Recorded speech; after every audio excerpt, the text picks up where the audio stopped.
First of all, thanks very much for the talk. I have two questions, if that's okay. The first is about the preachers who've lost their faith. Yes.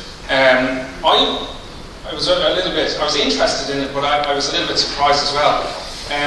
I was wondering, do you not think that in preaching while they've lost their faith, there's not a degree of moral bankruptcy in that were an atheist to express such a contradiction between what they said and what they did, religious people would have no problem pointing out and bashing you on the head with it. Let me just answer that quickly. You're right in one regard, and let me underline it. We atheists are lucky, we're fortunate, that there isn't a trap laid for us the way it's laid for them. We don't have to worry about getting caught in the hypocrisy trap that they do. And let me just share with you the tenor of the reactions we got to the first phase study. We published the first phase on the website On Faith, which is run by Newsweek and Washington Post. And every week they have a question, and they have about a panel of, let's say 100, maybe 150 religious leaders and irreligious leaders, people like me, who are invited to comment, and it's only by invitation, who are invited to comment on the week's question. So one week we had our study, and several dozen, maybe 30, maybe in the end 40 or 50, eminent theologians, leaders of churches, bishops, that sort of people, responded. And the breathtaking contradiction in what they would say, one person would say the following two things. First, when you have doubts, and we all have doubts, don't burden your congregation with your doubts. Keep them to yourself until you've resolved them. You don't use your congregation as a crutch. You have no right to lean on them by being overly confessional.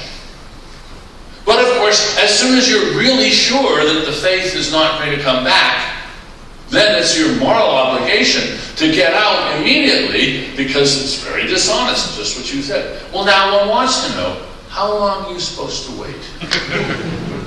It is just a recipe for trapping people, and the longer they stay in there, the worse it gets for them. So I agree, and they agree. They feel terribly guilty, but they feel, and I don't suppose there's a person in this room who hasn't told a little white lie and then found themselves, alas, having to back it up and elaborate it and keep it going a little bit, and pretty soon you're in pretty deep. So I feel compassion for these people. I agree that what they're doing is in one sense horrific. But they didn't get there out of any evil intention or any selfish motives at all. You had one more question? Yeah, sorry, if you could indulge one more question. Anecdotal review of information on the internet, as well as what you've reported yourself, would indicate that there's an increasing amount of atheism, an increasing number of people that are atheists. I would be interested to hear what you think of the fact that as more and more people become atheists, it leads to a polarization of the people who are left religious, and does that lead to a danger of extremism or increased levels of extremism? Thank you. That's a very good question. I think that's a serious concern. For instance, if we compare the spectrum of different positions in the Christian world, from scary fundamentalist Protestants and scary fundamentalist Catholics, I'm thinking of the Mel Gibsons in there, through to the most vapid C of E disguised atheism. That pretty well covers the spectrum. And it's easy to for somebody like me to wish the vapid folks would just come over to our side and stop messing around. But then I look at Islam,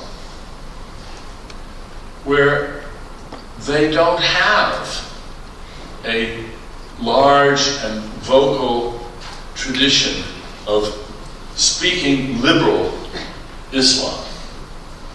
And so there's no buffer between the rest of the world and the more fundamentalist elements. There's no effective buffer. And that's a real problem for them. It's a real problem for Islam, that the structure of Islam worldwide seems to be just diabolically designed against the processes of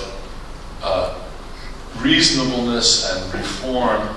And I think this is your concern, is that as atheism becomes more prevalent, that there may be a sort of distillation process which leaves only the really heavy-duty, ultra-pure fundamentalism left. And I do not know how to solve that problem. And if somebody could tell me, I'd be very happy.